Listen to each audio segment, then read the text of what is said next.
और मुझ असमर्थ को ऐसी प्रतिकूलता दी गई कि वो शरणागति बन गई, नहीं तो शायद न बनती। एक होती वाणी से शरणागति कहना और एक होता शरणागति वास्तविक हो जाना। मोको ठौरना और कहूं, बचपन से घर तो कोई थोड़ा राग था तो वो ऑपरेशन हो, कोई था नहीं, पास में कोई पानी देने वाला नहीं, जहां रह रहे थे वहां से निकाल दिए गए कि किडनी खराब है, आगे बढ़ेगी किडनी की खराबी तो लाखों रुपया कौन लगाएगा बाबा जी पर लाख। कोई नहीं पूछता, कोई नहीं पूछता, विश्वास कर लो। माइक से इसीलिए बार बार कहते कि तुम्हें अगर लग रहा हो कि तुम्हारी भैया और भाभी और मौसी और जीजा तुम्हें प्यार करते तो भूल जाना, कोई नहीं कर रहा। जब ये सबने जान लिया कि ये तो बाबा जी किसी काम का नहीं, तो कोई देखने नहीं आने लगा, कोई नहीं। 20 वर्ष से बाबा जी तो कोई पानी देने वाला नहीं, जहां रह रहे थे वहां से निकाल दिए गए। अब बोलो, 1 रुपया नहीं, कोई ठौर नहीं, कहीं रहने की व्यवस्था नहीं, कोई प्रेम से बोलने वाला नहीं। अगर जिनको समझते थे कि ये थोड़ा तो जब उनके पास खड़े हो तो पीठ कर लेते थे, ये सब देखा है।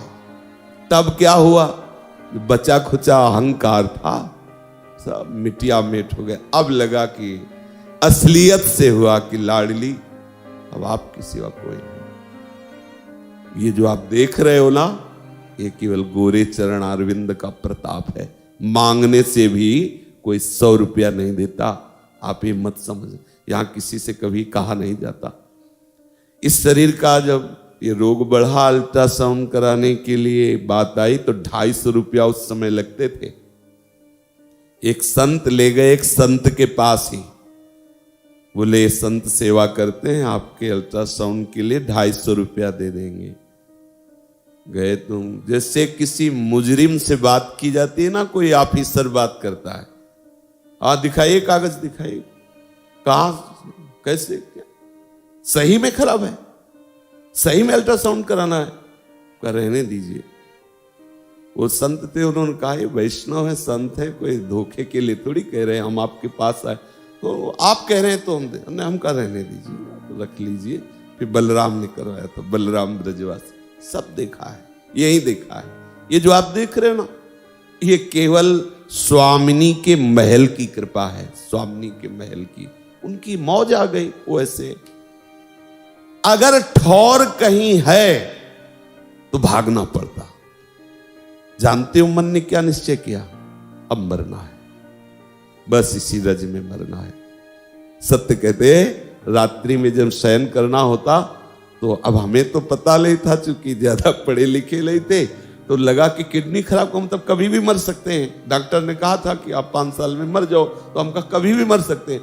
तो रोज राधा वल्लभ जी की छवि ऐसे प्रसादी चुनरी से अपनी छाती में बांधते, रज लगाते, चरणामृत पीते, क्योंकि कोई देने वाला तो था ले, तो हमका पता नहीं रात में मर जाए तो बड़ा अच्छा समय कटता। आपको सही बताए, भजन करना थोड़ी पड़ता था, बिल्कुल तैयारी में रहते थे। प्रियालाल के प्रति जो शरणागति हुई, ये प्रियालाल की कृपा हुई कि मुंह को और ठौर को। सच्ची बात, आप वो आज देखकर आपको लगता है कि अरे भाई नहीं था, यही की बात है। हाथ जोड़ के कह रहे थे कि महाराज जी एक कमरे में पड़े हैं, मांगने लायक नहीं रहेंगे तो कम से कम 2 टुकड़े आपके यहां से मिल जाएंगे, बीमार शरीर पड़े रहने के लिए। तो उन्होंने कहा तुम्हारे ठेकेदार हैं हम, निकलो, ऐसे ही शब्द थे। तो उसने कहा आंखें नीची करो, हम 15 मिनट में बाहर जा रहे हैं, ठेकेदार तो कोई और है, हम आपको ठेकेदार तो न माना था और न मानते हैं, ठेकेदार तो कोई और है। झोला उठाया, राधा वल्लभ जी के सामने बैठ गए कि महाराज अब कहाँ रहे, आप क्या समझते हैं? आप आज देख रहे हो कि अरे भाई ये लाडली का है, ये लाडली का विधान है। मेरी औकात तो ये थी कि भर पेट रोटी भी नहीं, वास के लिए जगह नहीं, जैसे कोई स्वान को ठोकर लगा के निकाल देता है, ऐसे निकाले मुंह को और ठोर को। ये जो आप लाडली का प्यार सुनते हो ना कि मेरी लाडली जो ऐसा, ये उन्होंने किया है, मेरी सामर्थ्य नहीं थी, उन्होंने ऐसा कर दिया। हर जगह से निराश कर दिया, हर जगह से उदास कर दिया।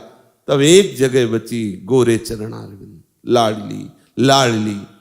खोल दिया उन्होंने कृपा का दरवाजा, आनंद ही आनंद। एक प्राण क्या, अगर हजारों प्राण हो एक साथ निकले तो कोई परवाह नहीं। लाडली जी के प्यार के आगे ये जीवन क्या है। ऐसे करोड़ों जीवन न्यौछावर हैं अलवेली सरकार की मुस्कान के आगे।